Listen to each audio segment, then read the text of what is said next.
CBS News analyst Frank Luntz is also in Washington. He is an expert in crisis communications. Frank, good morning. Good morning. So what do you think of this trip to Washington, this apology to families as a way to handle this kind of crisis by the new CEO of General Motors? I think it's very smart. I think it's very effective. It's important for her to have seen the victims before she comes to Capitol Hill because she'll be able to tell them the stories. She'll be able to relate and empathize with what has happened to these people. But I would warn her that on Capitol Hill, sometimes it's about the truth, but as often as not, because this is Congress, it can be about grandstanding, and that's going to be a challenge for her.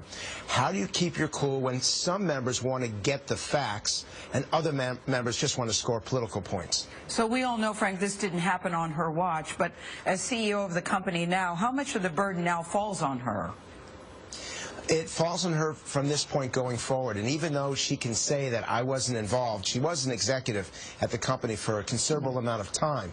What she needs to do, and I'm going to be listening to the exact words she uses, does she say, I accept responsibility or I embrace responsibility? Those are two different meanings. Accepting is much more passive, and when people have died, that's not good enough. If she says, I embrace it, I will be aggressive, I will be passionate about getting to the truth, that is much more important for GM going forward. We know, Frank, that in her written testimony, she's going to admit, quote, I cannot tell you why it took years for a safety defect to be announced. Will that be enough?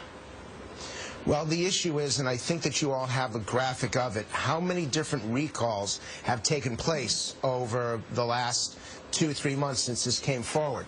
There's a certain rule of public relations. One example is random. 2 examples of a problem is a trend. Once you have 3 examples, then you've got a pattern, then you've got proof. And GM's had so many recalls over the last 2-3 months that consumers right now are looking at this company and wondering, is there something wrong with the culture? And she has to address that cultural issue if she's going to communicate to consumers that these are cars you can trust. Frank, should she say to people in Washington, I'm going to be the surrogate for these people who lost their children and getting to the bottom of this and make sure it never happens again? The phrase, Charlie, it's a good question. The phrase that I would use is, I will be their voice.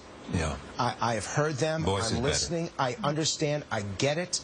I will be their voice in Detroit. I will be their voice here in Washington.